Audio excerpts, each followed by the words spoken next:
Assalamualaikum. Hari ini kamu akan sambung belajar bab 7 graf gerakan. Okey. Jadi pelajaran yang lalu kamu dah tahu graf gerakan ada dua, iaitu graf jarak masa dengan laju masa. Okey, hari ini kita lebih fokuskan kepada graf jarak ke masa. Okey, di sini ada jadual yang cikgu bagi ni, ada pada buku teks muka surat 187. Okey, kamu tengok ni. Graf ni ada dua jenis. Yang kat sini cikgu boleh bagi kamu tengok. Okey, graf ni kamu tengok dia naik, mendatar dan naik lagi. Okey, graf ni melibatkan jarak ni, jarak dengan masa, sama juga dengan graf ni, jarak masa.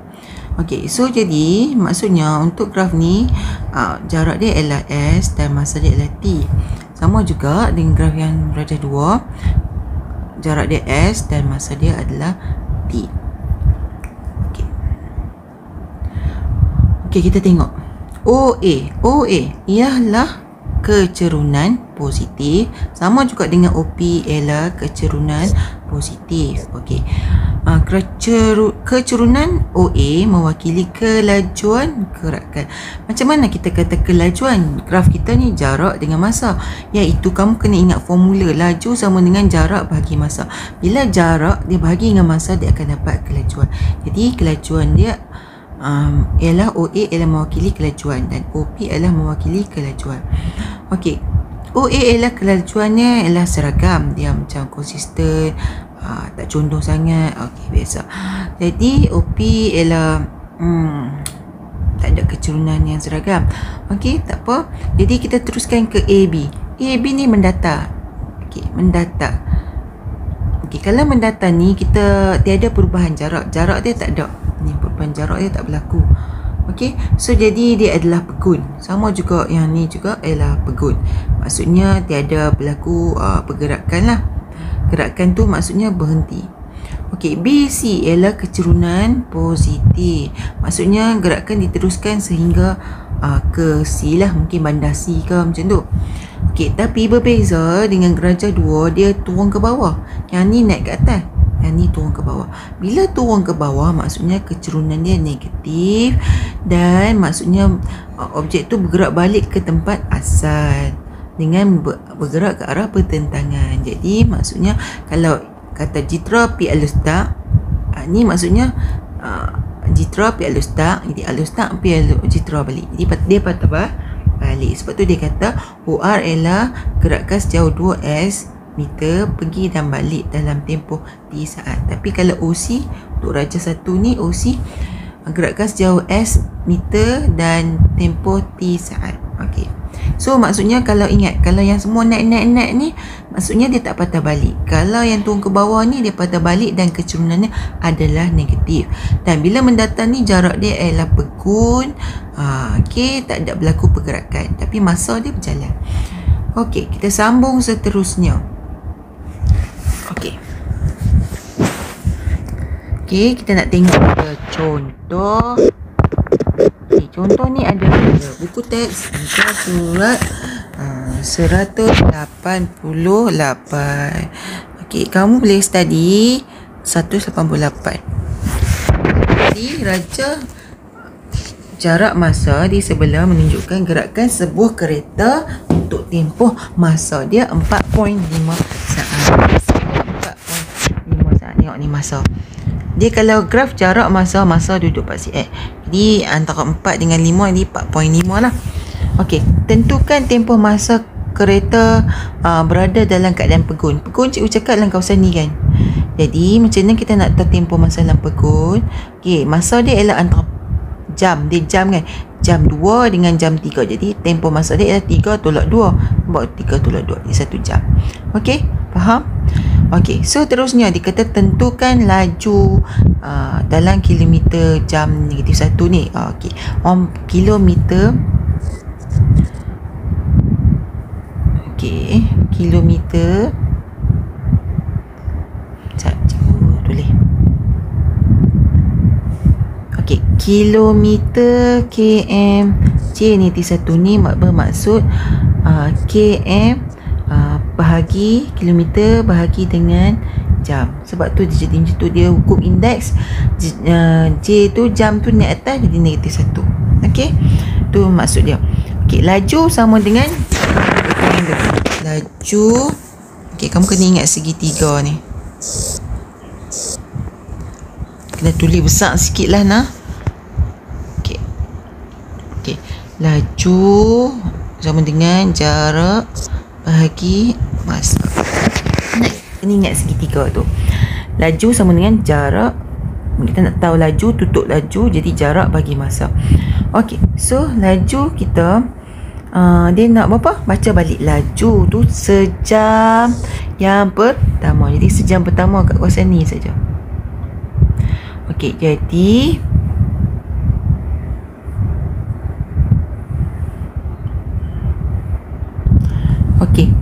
dia nak laju sejam. Kenapa dia tulis kat sini laju kereta 2 jam yang pertama? Okey, dia sebabnya laju cikgu kata jarak bahagi masa. Jarak masa kita tahu sejam ni. Tapi laju masa kita tahu sejam, tapi jarak ni kan jarak kita mana boleh baca. Bila tak boleh baca, kita kena baca yang untuk 2 jam. Sebabnya 2 dapat 150. Okey, so jadi kalau kau belajar tingkatan 2, dan 3, tajuk dia garis lurus kalau tak salah cikgu, dia kita mesti mendapatkan kecerunan. Bila di atas garis yang sama, kecerunan dia sama. Lagi pula laju sama dengan kecerunan. Okey, kecerunan. Okey, so jadi formula kecerunan ialah jarak. Okey, formula kecerunan ialah jarak mencancam bagi jarak mengufuk. Okey, kalau macam ni kamu tengok jarak mencancam maksudnya tegak lah. Jadi 150 kita tolak dengan kat sini kosong, jadi 150 tolak kosong. Okey, lepas tu apa yang kita nak buat? Mencancam bagi mengufuk. Mengufuk dia ambil 2 tolak dengan kosong. Okey, so kamu dapatlah 75 km per jam. Okey, boleh. Okey, seterusnya huraikan gerakan kereta untuk tempoh 90 minit terakhir. Kamu tengok 90 minit terakhir. Tang ni setengah jam kan, jadi 4 jam setengah ni kan. 30 minit, ini 60 minit sejam kan. 3 sampai ni tempoh dia 4 tolak 3, 1 jadi 1 jam 60 minit. Jadi kawasan ni yang dia nak ni. Bila dia nak kawasan tu, jadi okey, padam sikit kawasan tu yang dia nak. Okey, kamu faham ni yang tegak ni. Okey, so laju kereta, laju sama dengan jarak bahagi masa. Laju, ingat balik laju ni kita tutup laju, jadi jarak bahagi masa. Jarak, okey, kamu tengok ni, ni 270 kat sini, dia melibatkan garisan ni dah. Jadi jarak dia 270, ujung ni pula 150. Jadi 270 tolak 150.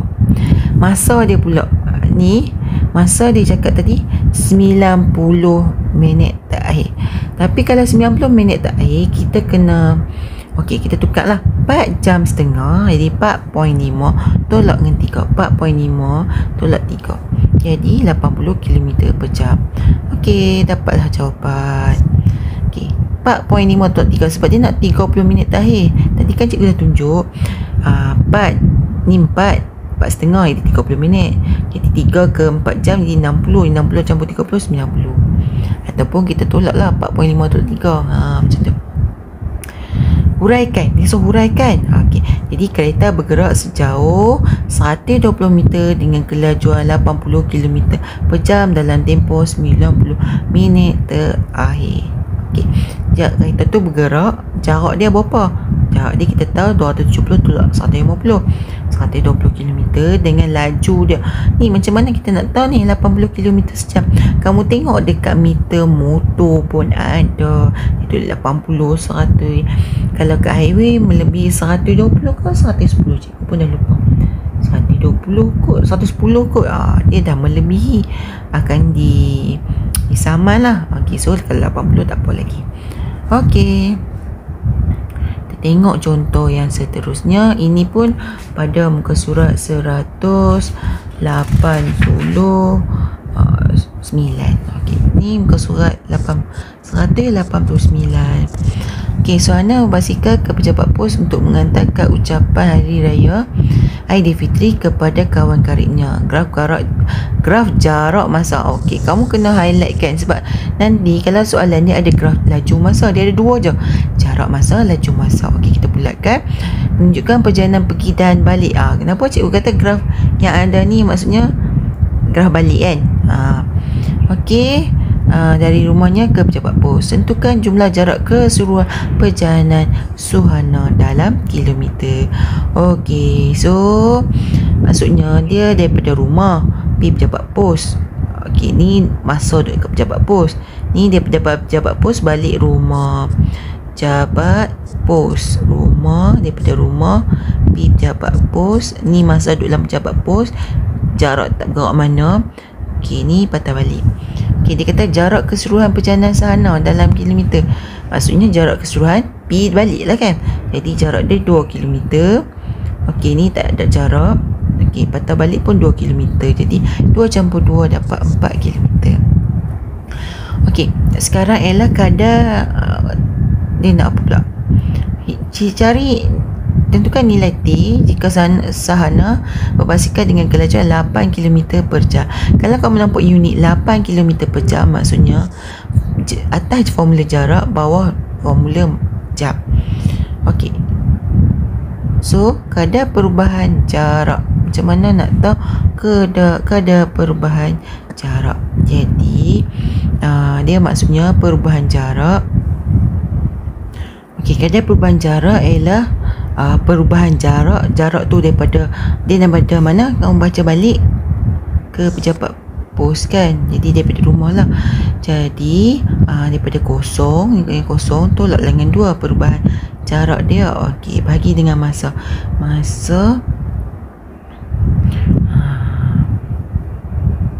Okey, cikgu salah ni untuk soalan B. Kita baru nak buat soalannya ni. Okey, so jadi dia kata cari nilai T. T tu apa?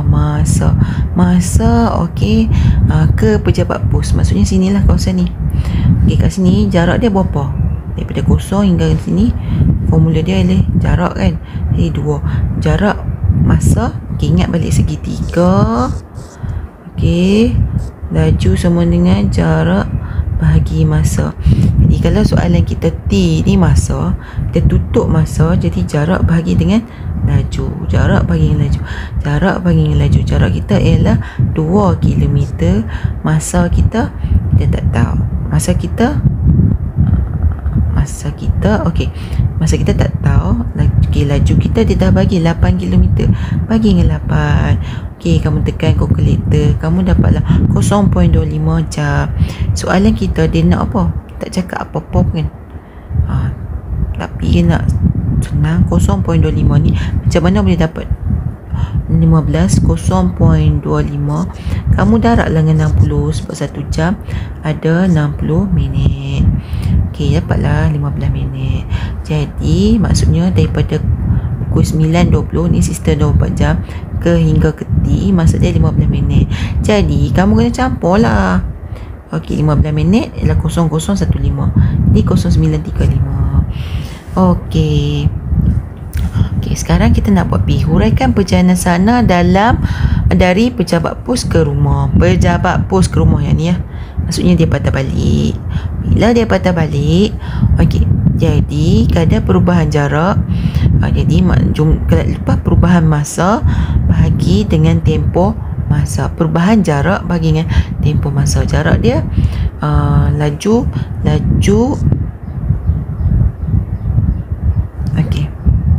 Okey, kadar perubahan laju ialah perubahan jarak bagi perubahan masa. Jadi kamu tolaklah berapa jarak dia daripada sini. 2 tolak 0, 2. Dia start laju. Jarak akhir, jarak awal. Okey, jarak akhir tolak jarak awal. Okey, jadi jarak awal dia 2, jarak akhir dia 0.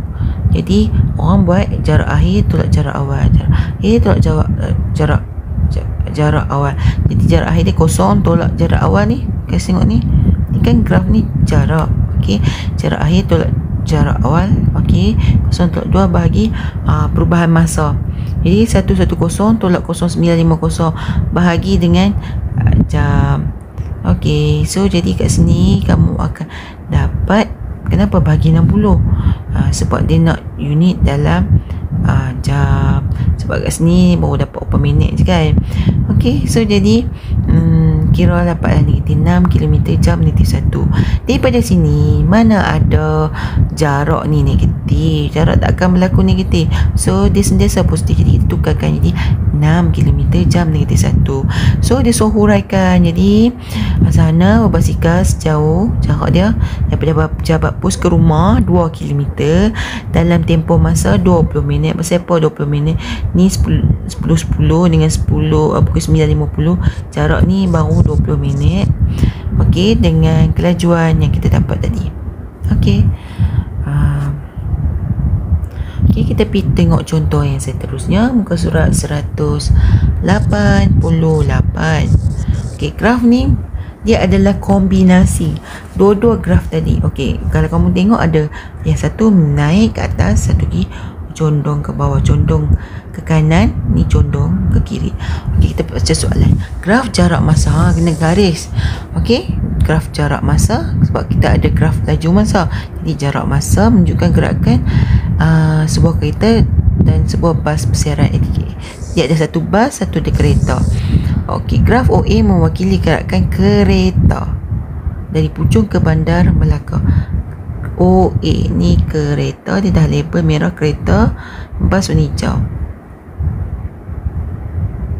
Tentukan beza laju bagi kedua-dua. Soalan dia nak cari beza maksudnya kena tolak beza laju dalam kilometer bagi kedua-dua kenderaan. Jadi carilah laju kereta satu, laju bas siaran satu. Okey, laju, ingat balik formula segitiga tu. Laju sama dengan jarak bagi masa. Laju, kalau tutup laju, kita nak cari laju, kita tutup laju. Kalau kita nak cari masa, kita tutup masa. Laju sama dengan jarak bagi masa. Okey, jadi jarak yang dilalui bagi masa yang dilalui. Okey, jarak dia berapa? Daripada 0 hingga ke 15. Jadi 150 tolak 0. Masa dia ni turun ke bawah, 2 tolak ke 0. Kira dapatlah kilometer per jam. Ni kita nak sebut ni kilometer per jam. Okey. So jadi cari bas pula. Laju, nak cari laju, jarak bagi masa. Jarak beza jarak. Okey, 150 dengan 0. Jadi dia bila terbalik, jarak ni start dengan 0 lah. Ni di 150, dia terbalik. Jadi 0 tolak 150. Okey, bahagi dengan masa. Masa dia berapa? Ni kalau lepas 3 jam, 3 tolak 0.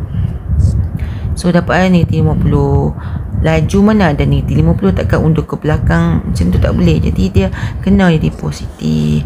Okey, so sebab beza laju, ambil besar tolak kecil. 75 tolak besar, besar tolak kecil. Jadi 75 tolak 50, dapat 25 km per jam.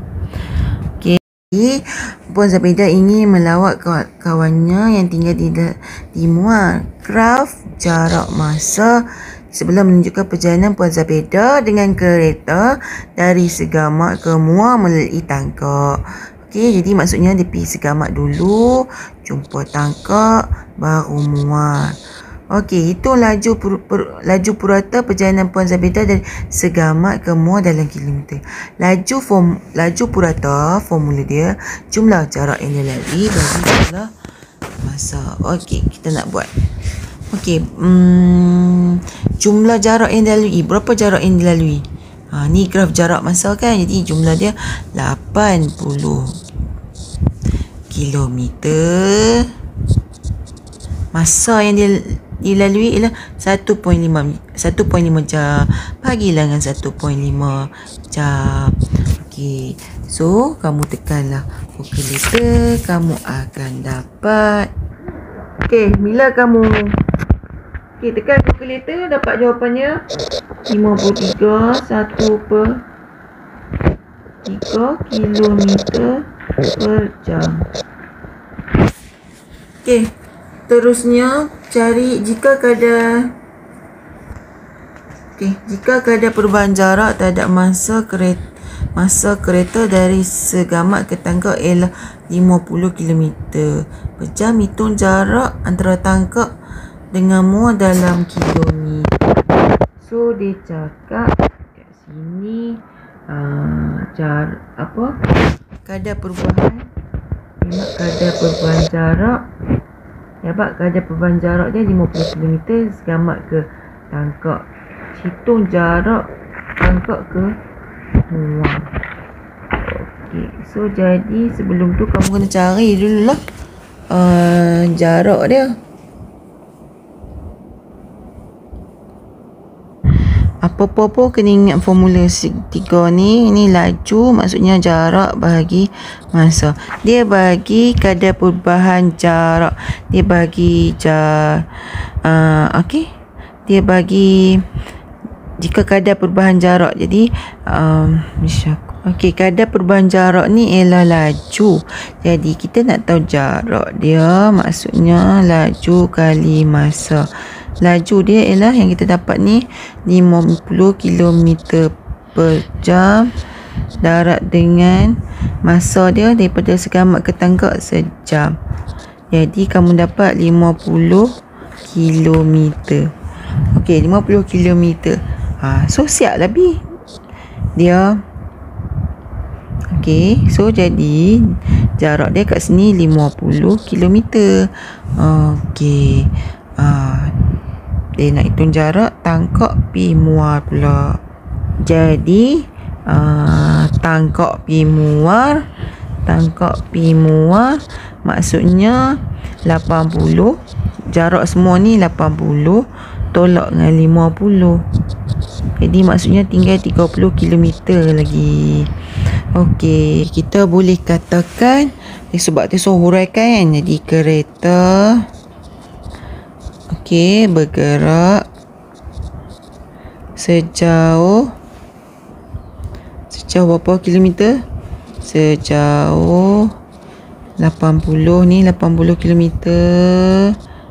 dengan tempoh masa berapa jam dia nak pergi tempat tu? Tempoh masa 1.5 jam dengan, sebab dia surai kena cerita dengan laju purata.